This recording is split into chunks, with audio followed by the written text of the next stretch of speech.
Hello and welcome back to Tuesdays with Tom. We're up at Reno this week and I'm wondering why you're not here, but that's all right. You can come next year, right? I wanted to talk a little bit about fire safety. Things are starting to warm up and we've seen firsthand, since we're based in Chico, what fire can do to a community. So I want to cover a few topics that are going to be really important to you. First of all, I want to make sure that you have two locations to evacuate to, because it can be tempting to just say, oh yeah, we have a facility that's just a few streets down. It's easy to move people over to if there's an emergency. But if that facility is also on fire, that's no good. So you need to have a second location that you can move your residents to that's at least 25 miles away. And this can really help make sure that there's somewhere to go in case it's a big disaster. Second is, do all of your staff actually know where those two locations are and what the contact information is for those locations? If you have someone that's working there that's new and they don't know where to take everyone, that's going to be a huge problem. It can also be a good idea to put written down that contact information into your bus or van or vehicle, whatever vehicle you're going to be using to move your residents or your clients. It's a good idea to have the contact information for your evacuation facilities written down in that vehicle. That way you don't have to worry about grabbing a binder or a folder or anything like that when you're on your way out the door. Speaking of staff, do all of your staff know where the gas shutoff locations are?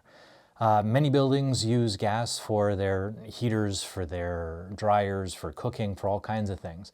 And it's important that in a big emergency fire situation, all of your staff know how to turn that gas off on their way out of the building.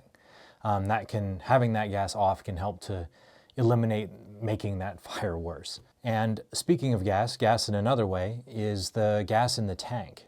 Whatever vehicle you're going to be using to take your residents and your staff to safety, you want to make sure that has gas in the tank. Some years ago, there was a big fear that the dam over Oroville was going to crack open and flood the whole area, and they had to evacuate the entire town. And after that happened, there started being billboards put around saying half is the new empty. Because just as with the Paradise Fire, there were a lot of vehicles that had to be abandoned because they only had a quarter of a tank of gas. So making sure that your gas tank is always at least half full can save your life. Also, it's a good idea to do practice drills. You can have all the plans in the world, but if no one has actually tried it, if you've never actually evacuated your residents, then that's going to be a problem.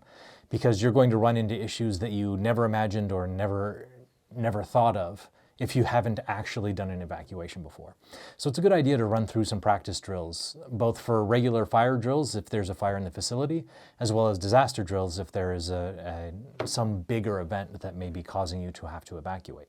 California right now is in the middle of the worst drought that it has had in 1,200 years. And so the likelihood of a fire tearing through our cities and our communities is not just higher than usual, it's almost inevitable at this point. And so being prepared for it is so critical. And not just in the things that I've mentioned today, but even in sort of hardening your facility, so to speak. Some quick tips would be to go through and check all of your smoke detectors and make sure that their batteries have been replaced recently and that everything is working with your smoke detectors. Check and make sure that none of your residents are leaving curling irons or ironing boards, or the irons for ironing boards plugged in. Any kind of electronic that might cause a fire. Going through and making sure that you've cleared away any brush or dead plants that are anywhere near your facility. Having that 50 feet of non-flammable exclusion zone. Making sure that your lawn is green and not dead. And because I get it, I mean, there's going to be water issues and things like that, especially with this drought going, where you're not going to want to be watering your lawn every day. But you also can't let it die. So I know it can be depressing talking about these things and having sort of that doomsday kind of feel to it, but there are a lot of things that you can do to really help keep your facility safe. When in doubt, be prepared, have a plan, and communicate.